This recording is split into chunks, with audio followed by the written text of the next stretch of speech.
Good morning, good evening, everyone. Welcome to the session. Let's wait for a few more moments for others to join and we'll get started.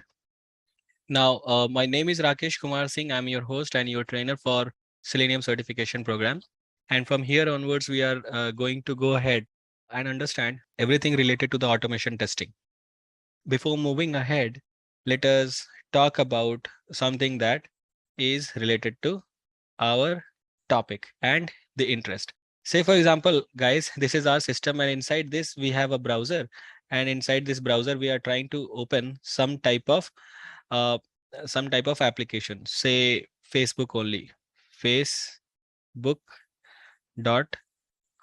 So facebook.com, when you are hitting the URL, what is happening? One type of request is going to the server, which is located in Uganda, okay, or Hyderabad, somewhere it is located, okay, and this is nothing but a request. You would be able to understand properly also. Now in response what comes is one small type of pocket of information will come, and inside this what will be there? Either HTML will be there, or XML will be there, or JSON will be there. Okay, so XML and JSON are used to keep info, okay, but HTML is used to keep layout plus information. Okay, HTML is used for what? Layout plus information.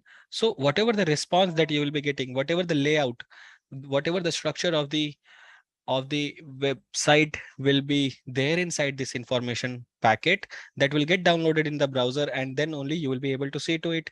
So you just have a look when you are hitting the URL like amazon.in. Okay, just see that it is buffering or not. Amazon.in. See, it did not buffer because of the internet speed. Yep. Let me write something. Okay, I'm already logged in. So if I just write amazon.in, see, it is buffering. Now, why did it buffer? It buffered because whatever the packet of information that came from the server, it got downloaded to the browser. And once it got downloaded, the browser rendered it. Rendered means translated it into the type of elements. Okay, this is one element. This has become what? Drop down it has become. How it has become? How it has become? By rendering. Okay, so there are lots and lots of already pre-existing tags are there, which have their own predefined task. So when these tags comes into the browser, when they gets downloaded and rendered, means when they are read, okay, when they are read, READ, read, okay, they will be converted into the type of elements that they have been written for. Okay, so if it is this type of element, you will be able to see. Now if you want to see what is there inside this the whole page, so just go to three vertical dots on the right hand side top, hamburger menu, just click over here. Now go to more tools. When you go to more tools, you can go to developer tools. Okay, shortcut is also there, Control Shift and I, and you see that this is HTML type of file which is there. Now if you want to see where is the code written for mobiles, if you directly right click over there and inspect, you'll be able to see that, oh, see, this is some HTML tag is there, and here mobiles is written. Okay, you are able to see that all the HTML code actually is getting downloaded to any of the system. Now from here only, if you go to facebook.com and if you hit the URL, you will be able to see that HTML document for that also is getting downloaded. Isn't this cool? So for first timers, yes, it is. So it is very nice also to see that the minified version of the HTML we are able to see for any of the websites. So now what I wanted to tell you is, any website is there to maintain that, to maintain the quality of any website, or to maintain the quality of any application. When I say first of all, when I say software, app, application, product, and tool, everything is software only. everything is software only. Getting my point? This is everything is software only. Now, cool. Now we have understood this fact. Now, when I say product, when I say tool, when I say something, okay, related, anything related to these keywords, these all are nothing but softwares only. Now, whenever any type of application is going to the market, what do we do is we try to maintain the quality of it. Now, whenever the number of test cases, or the testing capacity increases, okay, we do not want to focus and we do not want to put more money on the resource allocation. So what do we do is whatever the repetitive tasks will be there to what we have been doing like more frequently. So whatever the repetitive tasks are there, okay, for those some test cases will be there. So I can say that for repetitive tasks, test cases will be there. So any type of test cases which are repetitively getting tested again and again, those test cases will become regression test cases. Okay, regression test cases. So if I say regression suit, so suit regression, regression suit. Now when I say suit means collection. Okay, collection of something. Now when I say collection of something, and now here it is regression. So first of all, I was saying that all of these things are nothing but the test uh, steps. Where do we write all the test steps? We write our test steps in test cases. Now, when the number of test cases increases and we are way ahead in the number of releases, like or release wise or version wise, then we will have lots and lots of test cases. So say, for example, if this is the folder, inside this, we will have lots and lots of test cases. Okay, so we will segregate, we will take out the test cases, we'll segregate, and we will make the differences like what are smoke test cases, what are regressions test cases, kind of some segregation we will do. Okay, whatever the deck of smoke test cases are coming, whatever the deck of regression test cases are coming, we will create those deck, and those deck are nothing but suit. So collection of smoke test cases is smoke suit, or collection of regression test cases is nothing but regression suit. Okay, so whatever the repetitive functionalities were there, okay, every now and then we were trying to test it, and because of the monotonous task we were trying, what was happening that sometimes we were forgetting to test the application. What can happen is, if by mistake if we leave certain vulnerable functionality which can get impacted because of the current implementation.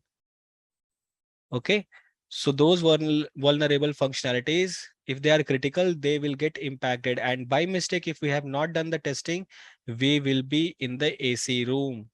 Okay, doing what? Okay, listening to the lecture of manager. Okay, so this will happen definitely, right? So whenever we have any type of applications, okay, to test those applications, we have to test them on browser. Okay, any type of application, we try to check them on browser only. Most of the time our applications are web-based applications only.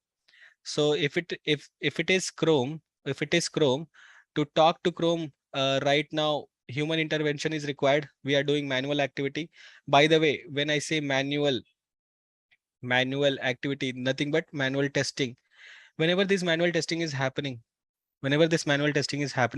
this resource seems to be very light person, but for the entire project, the heavy lifting is actually done by this person only. Manual testing. This is very underrated thing, but this is a fact that even whatever type of test engineers will be there, they are always in the limelight nowadays. Data science, artificial intelligence is in the limelight. So this is just a trend. Okay, but in reality, who does the whole lot of work? These manual test engineers. It totally depends upon, sometimes manual test engineers, sometimes automation will also be doing. Okay, so we have also been doing. Now, why do these people do lots and lots of heavy lifting, because they have to create the document, they have to create test steps, they have to create the test execution result, they have to publish the report, they have to console the advisory section, because they are the front face of the clients. So a lot of things goes into this. So why can't we give them a little bit of relief? Okay, plus whatever the repetitive tasks are there, we have already created a regression suite for that. Okay, why can't we run the test cases without any human need? Okay, now over here, if you see, if you have to run anything in the system, okay, in the browser, okay, if you have to run anything in the browser, say for example, if it is Chrome, okay, to talk to Chrome, you need to have something, some program that talks to Chrome. Okay, you need to have some program that talks to Chrome. So the name of that program is Chrome driver. Okay, so if you give instruction to Chrome driver, it will perform all the activities that you have told. Okay, but you have not provided the instruction. How to provide the instruction? Okay, we are just trying to remove this buddy, okay, who is very upset. So instead of this guy, I am replacing this guy with Selenium web driver. Selenium web driver. Okay, now this is the box. This is the box which I'm talking about, and this Selenium website, this Selenium is actually nothing but a tool. This is a tool. Okay, now Selenium will give what? Instructions. And those instructions would be carried forward by the browser class. So this is nothing but browser class, and this browser class will perform the activity on Chrome. If it is Chrome, Chrome driver. If it is Firefox, Gecko driver. If it is Safari, Safari driver. If it is Edge, Edge driver. Getting my point? Now, Selenium WebDriver is the tool that you wanted to study. Selenium WebDriver is the tool that you wanted to study. Now, how a person can communicate to Selenium WebDriver? Selenium WebDriver is giving the set of instruction. Okay, set of instruction. Selenium WebDriver is giving the set of instruction to the Chrome driver, and Chrome driver is actually putting all of the efforts on the browser to perform the activity. Correct? Now, how do you communicate with the tool? If you have to communicate with any person who is residing in Switzerland, okay, you will speak their native language. If you are in Spain, you'll speak Spanish. If you are in India, you'll speak most probably in Hindi only. Okay. But when you have to talk to Selenium WebDriver, you will choose from wide variety of languages that Selenium WebDriver supports. Okay, not supports for every language one Selenium WebDriver is there. So in that language only Selenium WebDriver has been written. So if you want core Java, or you can go ahead with Python, or you can go ahead with C#, or you can go ahead with Ruby. Okay, many more. Okay, but whatever the language you choose, based on that only you will have to download Selenium WebDriver. And uh, this language will help you in the communication. It will help you in communication with the Selenium WebDriver tool. Getting my point? Now, if I tell you this, from here till here, whatever things you are doing, it is just automation. Okay. In this automation only, it will come. In this automation only, you will have frameworks. Okay. So in framework only, you can have API type of jars. Okay. You can have APM for mobile testing also. Everything will come over here only. So this is the first section. Now, if you are learning, only two things over here you have to learn. Okay. What do you have to learn? Number one programming language, which will help you communicate with the tool, Selenium WebDriver. By the way, Selenium is not a tool. Selenium is a community. WebDriver is the tool. So This core Java is going to talk to this tool, and that's it. You don't have to learn anything else. Chrome driver is a type of file which needs to be downloaded. That's it. And you don't have to do anything. So if you just learn core Java and Selenium WebDriver, you will become automation test engineer. Okay. Now, after that, if you want to scale a little bit, and if you want to add little bit of amount in your wallet, okay. So what you can do is, if you can just go ahead with automation plus DevOps. Okay. And why DevOps? DevOps is nothing but development plus operation. Okay. This is very less or negligible coding is required over here. It is just the understanding of certain tools are required, but we have DevOps for automation also. In this DevOps, most importantly, two things are there that you have to understand. Even though if you go ahead with certain course, it is fine. Otherwise, anyhow in life, you will have to learn it. Okay.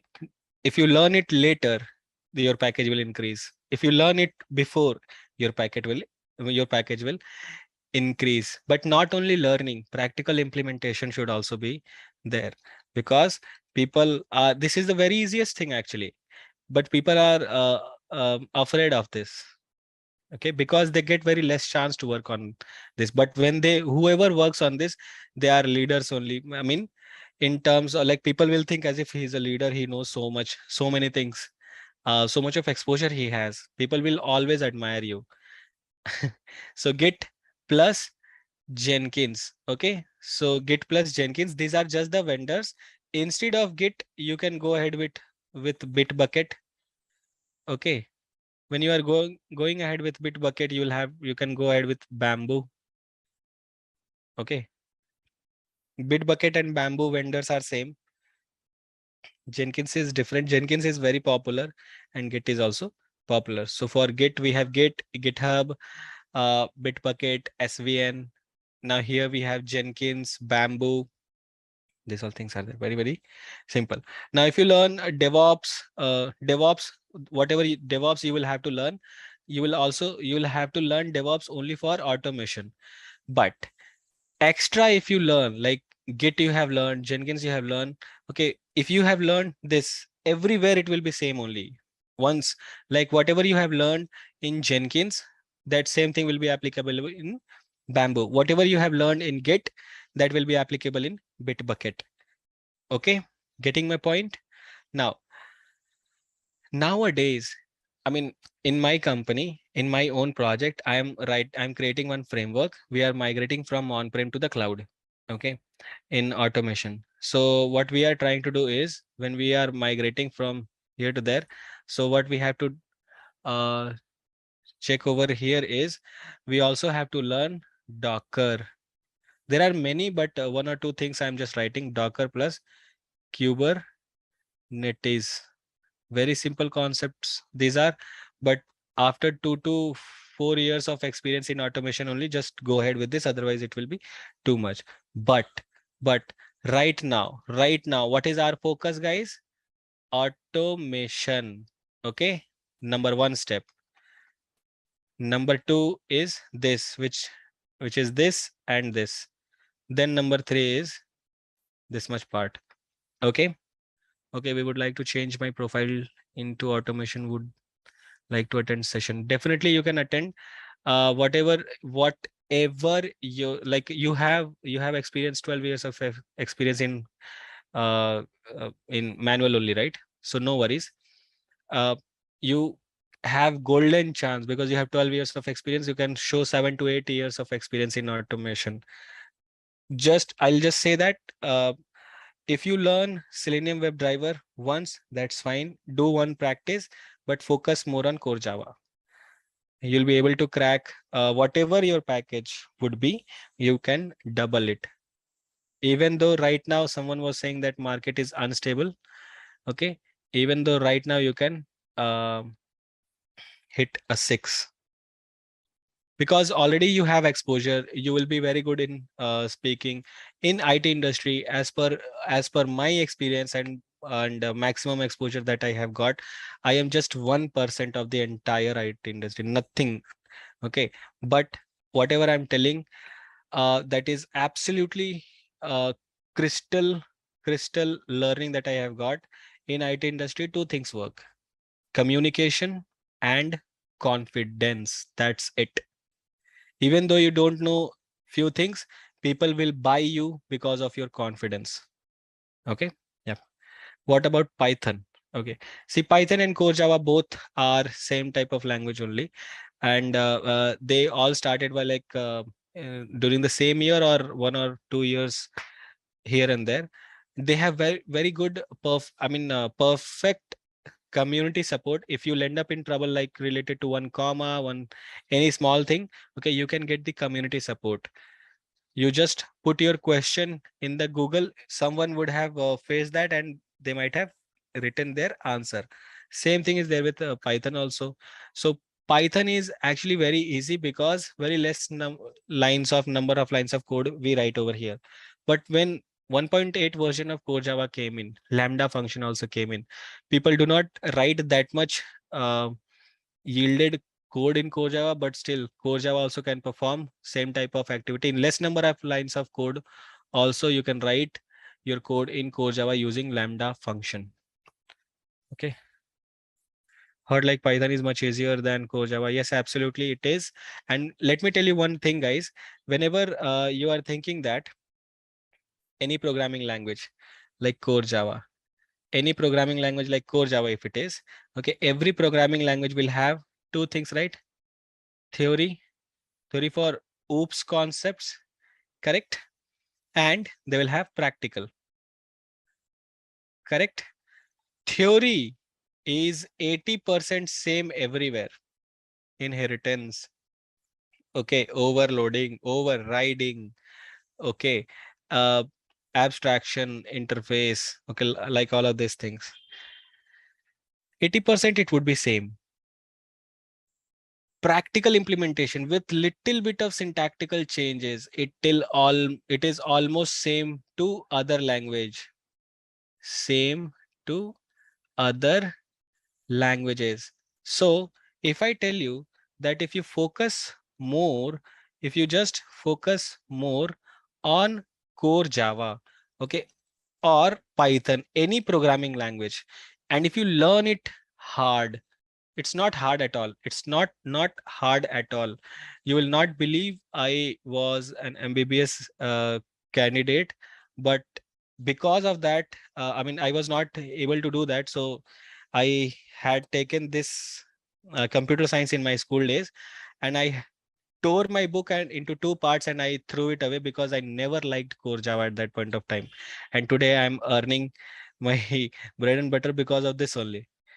So it is because I was able to meet and I was able to understand one of the best as per the industry standard, one of the best guru that I found at like 7 8 years back. And the way he taught, I never forgot even a single comma, single dot from the class. Okay. So it totally depends upon the trainer who is teaching you, how much enthusiasm he has, how much realistic he or she is. Okay.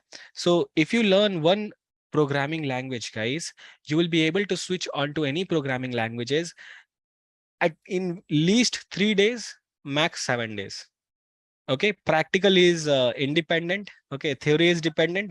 Practical is what? It is independent thing. So this is about the session. Thank you so much, guys. Have a great day. Bye bye.